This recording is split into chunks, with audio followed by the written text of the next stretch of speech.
Eu sou Ivan Lima e você é muito bem-vindo ao canal Fatos Desconhecidos.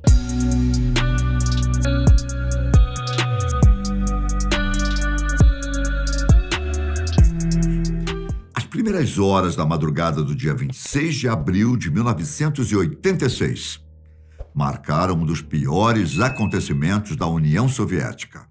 Nesse dia, a usina nuclear de Chernobyl explodiu, criando o que muitos consideram o pior desastre nuclear de todos os tempos. Mas você sabe exatamente o que aconteceu no dia da explosão? Apesar da União Soviética ter escondido o terrível acidente, ocultando fatos e tentando esconder a explosão do reator 4 do resto do mundo, foi questão de tempo para que outros países percebessem o aumento da radiação no ar e indicassem que havia algo de errado. E tudo aconteceu por causa de um erro humano, hein? A usina nuclear de Chernobyl consistia em 4 reatores de 1000 megawatts, além de 2 reatores adicionais que estavam em construção. Era uma usina inovadora e repleta de tecnologia, ao menos para aquela época. Entre os dias 25 e 26 de abril, os técnicos soviéticos fizeram um teste no reator 4, um pouco antes de um desligamento de rotina para manutenção. Só que para fazer tal teste, os técnicos desativaram o sistema de resfriamento de emergência e outros equipamentos de segurança importantes. Especialistas dizem que os técnicos foram extremamente irresponsáveis, até porque se trata de uma usina nuclear, um local que basta um pequeno erro para causar um prejuízo incalculável. Na verdade, não foi apenas um erro que causou o acidente, mas uma sequência de erros operacionais que resultaram em um acúmulo de vapor que causou o superaquecimento do reator. Por volta das 1h23 da manhã, 2 ou 3 explosões, ninguém sabe dizer ao certo, jogaram a tampa de aço e concreto do reator para longe e uma bola de fogo para o alto. Com isso, começava o que é conhecido como o pior acidente nuclear da história. A liberação inicial do material radioativo foi tão agravada por vários incêndios que eclodiram, incluindo um dentro do núcleo do reator, que durou incríveis 10 dias. Vale lembrar que quando o acidente aconteceu, o mundo vivia a temida Guerra Fria. Talvez por isso, a União Soviética tenha omitido a explosão para o Ocidente. Sim, o governo soviético escondeu do resto do mundo o que estava acontecendo na usina de Chernobyl. Na verdade, o governo levou um bom tempo para dizer ao seu próprio povo para evacuar as áreas próximas. Após a explosão, os primeiros ocidentais a saber foram os trabalhadores de uma usina nuclear sueca, cujos sensores alertavam sobre os altos níveis de radiação. A Suécia enviou o primeiro alerta de que algo estava acontecendo. Só quando o mundo apontou seus satélites para a região é que perceberam o que havia acontecido. Sendo pressionados por uma satisfação sobre o que estava acontecendo, os soviéticos admitiram que um acidente matou 2 pessoas em Chernobyl, mas mentiram que a situação estava sob controle. A irresponsabilidade foi tanta que só no dia 6 de maio que as autoridades fecharam as escolas em Kiev e alertaram os moradores para ficarem dentro de casa.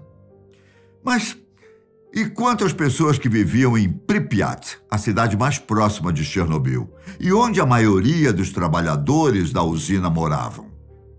Curiosamente, cerca de 36 horas após o acidente, as autoridades soviéticas começaram a evacuar cerca de 115 mil pessoas que viviam nas proximidades.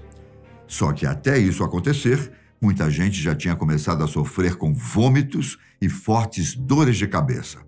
Até porque estamos falando de mais de um dia expostos a uma quantidade assustadora de radiação. E apesar do aviso e alerta para evacuação, aparentemente, a mensagem não foi clara o suficiente, já que muitas pessoas acharam que logo, logo voltariam para casa, deixando objetos de valor e até os animais de estimação para trás. Porém, nos próximos dias, um raio de 30 quilômetros em volta do local do acidente foi isolado e, posteriormente, postos de controle foram estabelecidos para controlar o acesso. Essa chamada zona de exclusão foi ampliada nos anos seguintes, levando à evacuação de pelo menos 220 mil pessoas. Lembra quando eu disse no começo do vídeo sobre a irresponsabilidade dos testes feitos na usina nuclear? Pois é, todas essas 220 mil pessoas tiveram de deixar suas casas por causa desses malditos testes que acabaram dando errado. Embora algumas centenas de pessoas tenham retornado ilegalmente para suas casas, grande parte do local permanece inabitável para os humanos.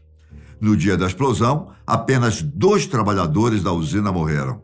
Mas isso era apenas o começo. Pelos próximos dias, enquanto as equipes de emergência tentavam desesperadamente conter os incêndios e vazamentos de radiação, o número de mortos aumentou enquanto os trabalhadores da usina sofriam com os problemas da radiação.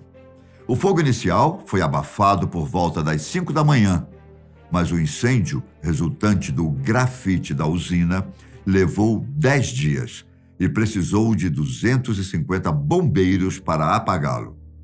No entanto, as emissões tóxicas continuaram a ser liberadas para a atmosfera por mais 10 dias. E se você acha que a explosão foi a pior parte desse acidente, saiba que você está redondamente enganado. Na verdade, as pessoas que ainda estavam na região, principalmente as que estavam ajudando a conter o incêndio e fazer a limpeza do local, foram as que mais sofreram. Durante os primeiros meses, cerca de 28 trabalhadores e bombeiros foram envenenados por radiação aguda. A maior parte da radiação liberada do reator nuclear era de substâncias de fissão iodo 131, césio 134 e o famoso césio 137. A meia-vida do iodo 131, ou seja, o tempo que leva para uma atmosfera radioativa reduzir-se à metade, é relativamente curto, de mais ou menos 8 dias. O problema é que o iodo 131 é rapidamente ingerido pelo ar e tende a se localizar na glândula tireoide. Os isótopos de césio têm meia-vida longa. O césio 137 tem meia-vida de 30 anos. E por isso, eles foram uma preocupação por anos após sua liberação no meio ambiente. Além dos trabalhadores e dos bombeiros que morreram e das pessoas que ficaram gravemente doentes, a precipitação radioativa pesada, que se espalhou para o oeste até a França e o Reino Unido, também teve suas consequências. Muitas das crianças que beberam leite irradiado contraíram câncer de tireoide e pelo menos 15 delas acabaram morrendo. Quantas pessoas faleceram com o acidente de Chernobyl? Uma boa pergunta e que dificilmente alguém irá conseguir responder com precisão. Em 2005, o Fórum de Chernobyl, apoiado pelas Nações Unidas, estimou que o acidente custou até 4.000 vidas no total, enquanto o Greenpeace estima um número muito maior, algo em torno das 93 mil mortes. Já segundo a ONU, o desastre afetou mais de 3,5 milhões de pessoas.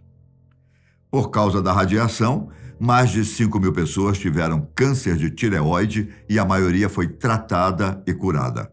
E apesar de parecerem números assustadores, precisamos ter em mente que muita gente que teve câncer e acabou morrendo talvez nem tenha pensado que a doença teve relação com o acidente de Chernobyl, já que a radioatividade se espalhou em grande parte da Europa. E apesar de todas as consequências e problemas causados pelo acidente na usina, os reatores continuaram funcionando ao longo dos anos. Quando o reator 4 explodiu, Os outros 3 reatores da usina foram desligados, mas todos foram reiniciados cerca de 1 ano e meio depois.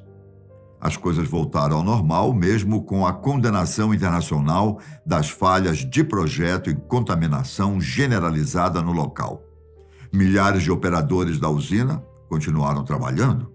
Em 1991, um incêndio atingiu uma das turbinas e causou o fechamento do reator 2. Já em 1995, com o fim da União Soviética e surgimento da recém-independente Ucrânia, o país concordou em fechar os 2 reatores restantes em troca de assistência financeira do grupo das 7 principais nações industrializadas, que incluía os Estados Unidos.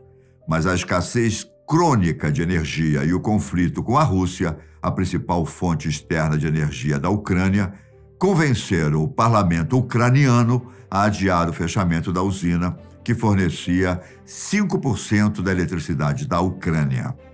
O reator 1 parou de operar em 1996 e o 3 foi o último a fechar no ano de 2000.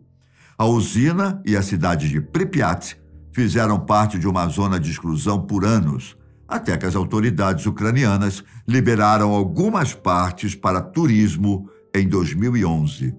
Hoje, existem empresas que organizam passeios pela região, possibilitando visitar partes da cidade e ver como é uma cidade fantasma que foi deixada às pressas. Claro que existem regras para as visitas. Os guias usam dosímetros para medir a radiação do local e orientam os turistas sobre o que fazer e o que não fazer. Populações de lobos, veados, linces, castores, águias, javalis, alces, ursos e outros animais já foram registradas nas densas florestas que agora cercam a silenciosa usina nuclear. A área recuperou um pouco, mas está longe de voltar ao normal. O reator que explodiu foi isolado por uma imensa estrutura de concreto conhecida como sarcófago, que provavelmente será substituída por outra estrutura ainda mais bem elaborada. Esses foram alguns fatos sobre o maior acidente nuclear da história da humanidade. Felizmente, o evento serviu de aprendizado, já que houveram mudanças significativas para a indústria nuclear, como o aumento da preocupação com a segurança dos reatores, a modificação dos reatores do mesmo modelo dos de Chernobyl para reduzir o risco de outro desastre, e muitos programas internacionais, incluindo a Agência Internacional de Energia Atômica e a Associação Mundial de Operadores Nucleares, que foi fundada como resultado direto do acidente. Eu fico por aqui. Nos vemos no próximo vídeo da Fatos Desconhecidos. Fiquem com Deus. Um grande abraço. Tchau.